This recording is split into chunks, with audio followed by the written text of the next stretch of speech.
in the center of the poem, there is this idea of the merging of the two bodies, and this merging of the two bodies is in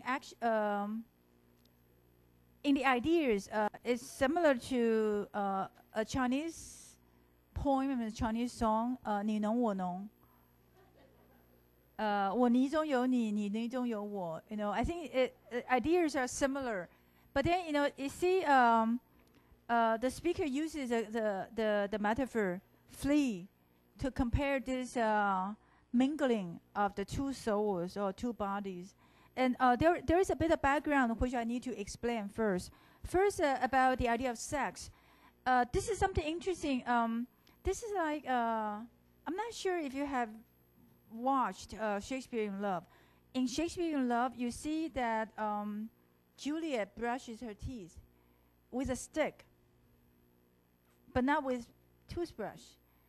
Okay, and I'm not really a Renaissance specialist, but as far as I know, the stick is a candlestick. Oh no, sorry, candy stick. It's a candy stick. So in 16th century, they have this belief that if you want to clean your teeth, you use a candy stick. Okay, but for us, candy stick, of course, can cause cavities, right? But that's just their belief. And then in the 17th century, for them, sex means mingling of the bloods. Okay, so that's their idea of sex, their knowledge of sex. So a woman get pregnant because her blood is mixed with the guy's blood during the sexual intercourse. Okay, so and that's why the mingling of the blood is used here to suggest sex. And also there is a background to this idea of flea being used very wittily as a metaphor for sexual intercourse, because it is said that during that time, there was a salon run by two women, and it just happened that one flea fell on a woman's breast, and then the boys in that salon started to joke about it, to say how the flea is so bold to land on that woman's breast, etc. And that's why flea gets to be used as a means to praise the lady or to have access to the lady. Okay, so these are the two historical notes for you. I'm not going to, as I said, I'm not going to explain all in detail or have you discuss all. But basically, you need to understand how the argument is developed. For instance, why the flea is used in this pursuit of the lady, okay? And what does it mean to say that when the lady kills a flea, he kills three persons and she has three things? What are the three creatures, and what are the three things? Okay, and in the final stanza, this poem being a bit like a persuasion, like the courting sonnet in Romeo and Juliet, the speaker actually changes his position in the third stanza. So maybe you need to find out how he changes the position to get what he wants, in order to get what he wants. And the final, a very interesting question for you to think about is, how would you respond to the poet, the speaker? If you were the lady in front of him, okay, would you be persuaded to have sex, or would you reject him in any way? Okay. Okay, so let's take a look at the poem. Mark but this flea, mark in this, how little that which thou deniest in me is. Okay, that which thou deniest in me is mysterious. Okay, in other words, it's a mingling of the blood. Okay, and it means also sex. Okay, and what the poet said, the speaker says is that you take a look at this flea, and you know that what you deny in me is very little. It means very little. It doesn't really mean that much.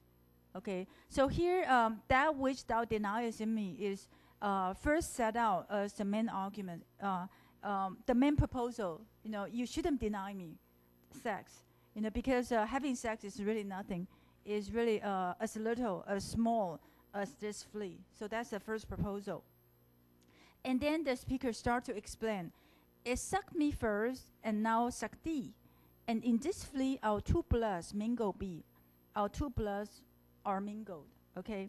Thou knowest that this cannot be said, sin, nor shame, nor loss of maidenhead. Because the flea suck our bloods get mingled in a flea.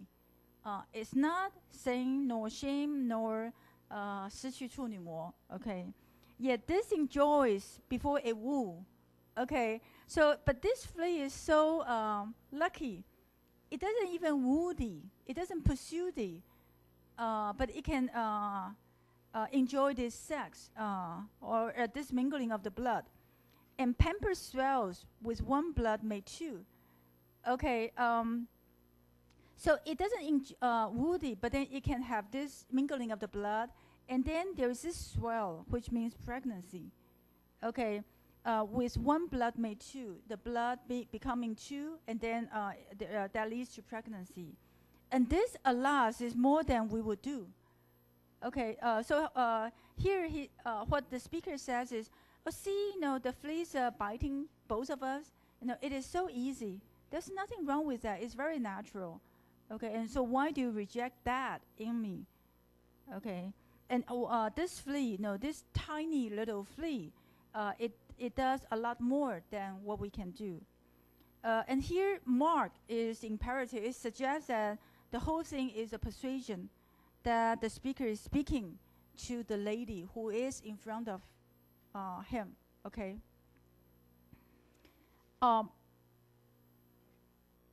Okay. Oh, stay. Again, the speaker is speaking to the lady. Stay. Don't kill it. Okay, stay. 3 lives in one flea spare. Spare 3 lives. Your life, my life, and the flea's life. Okay, that's 3 lives. Okay. Where we almost, yea, more than married are. So there in this flea, we get to be married. Okay, mingling of the blood means we are married, or we are more than married. This flea is you and I, 你侬我侬. Okay, and this our marriage bed and our marriage temple is. Okay, so in this flea, so here this is what metaphysical conceit is. Because like compass is really something stiff and cold, but then compasses is used to compare to the 2 lovers. And here, flea is small and dirty and something that we don't like. Okay, something like a nuisance. But then here, the small flea becomes the marriage bed, the marriage temple, and perfect union of the 2 persons. Okay. Though parents grudge, parents don't like us to do it. And parents grudge and you means parents and you grudge. 就是父母也不愿意，你也不愿意。But we are mad and cloistered in these living walls of jet. We are mad and we are secluded. 就是我们在很隐秘的一个密室里面相遇。Okay. Living walls of jet. Jet means black. So still is the extension of what a flea can mean. Okay, metaphorically. Though use make you apt to kill me. Use means habit. You are used to kill me. If I approach you, you will kill me. Let not that self-murder added be and sacrilege. In other words, don't add to killing self-murder and sacrilege. Because, and these are the 3 things. If you kill the flea, you kill me. But that's nothing wrong because you like to kill me. If I approach you, you'll kill me. Okay, but if you kill the flea, you also kill yourself. And this is also a sacrilegious act because you kill the temple. You kill the marriage temple. And that's what 3 things means. Okay? Cruel and sudden. Here, so there is a gap. Although the lady does not say anything, but obviously between the stanza 2 and stanza 3, the lady kills the flea. And that's why the speaker said, oh, you're so cruel and your act is so sudden. hast thou seen purple-dyed nail with blood of innocence? OK， purple dyed nail 就是他杀了那个跳蚤之后，指甲染红了 ，blood of innocence because the flea is innocent. Wherein could this flea guilty be? You know, how can this flea be guilty, except in that drop which is sucked from thee? You know, 他只是吸了一点你的血，有什么罪过 ？Yet thou triumphest and says that thou findest not thyself nor me the weaker now. It's true. So in other words, the lady seems to be saying something. So it says, oh, if you think that the flea has you and me and the flea in it, then we should be weaker when I kill the flea. But you know, we are not weaker. So it means that in the flea there are no you and me. Okay. So in other words, this quiet lady, this silent lady, seems to be playing with him, and then arguing against him. Okay. So here the speaker gives in. To say that, oh, you are right. No, we are not weaker. It's true. Then learn how force fears be. Okay, so if we are not weaker, why are you afraid of having sex with me? You know, having sex does not make us weaker. Okay, just so much honor when thou yieldest to me will waste, as this flea's death took life from thee. So just as, you know, another key transitional phrase, words that you should watch out for. Just as the flea's death take very little life from you, you know, when you yield to me, your honor is, very little honor is taken or is wasted. You know, very little honor is taken from you. Okay, so here, the speaker changes the position at the end to say that, you know, if you think that the flea is nothing, okay, then it is nothing. Okay, but then also having sex with me get you to lose nothing either. Okay, so the whole argument started with saying that, oh, the flea is nothing, having sex with me is nothing. Okay, this is the first part. Okay, no shame, no sin, no loss of maidenhead. Okay, and then the second part turns around to say that, oh, the flea becomes everything. It is so important. It is sacred. It is marriage bed, marriage temple. Okay, but then when the speaker kills the flea, he turns around and said, oh, the flea is nothing, and then having sex with me is nothing too. Okay, so this is a kind of like a sophistry, 诡辩. Okay, but it's also very witty, trying to show that, trying to persuade the lady to go to bed with him. Okay, so let me show you a few examples of the rendering of, the multimedia rendering of this poem.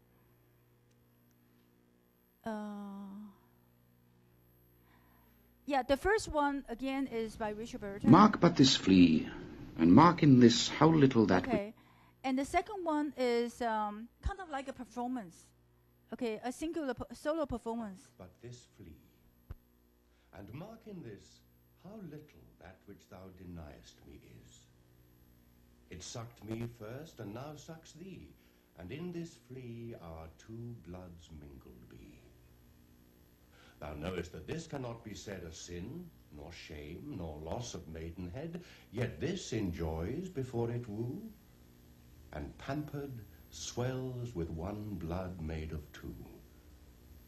And this, alas, is more than we would do.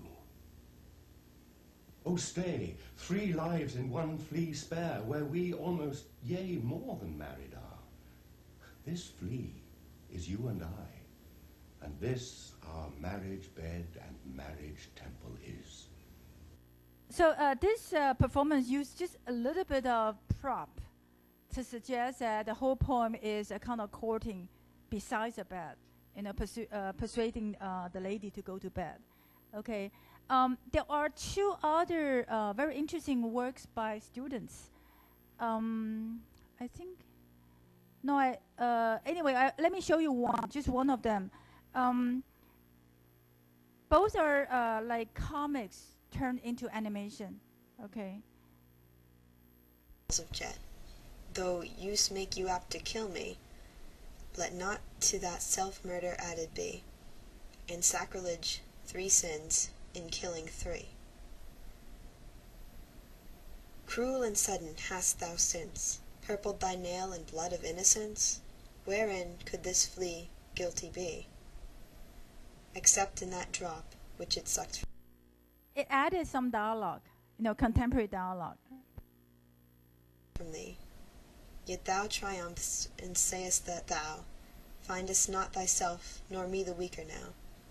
'Tis true, then learn how false fears be. Just so much honor, when thou yield'st to me, will waste as this flea's death took life from thee. Any question about this point? Any questions? There are indeed several ways to perform the poem, okay? And you can try to be creative here.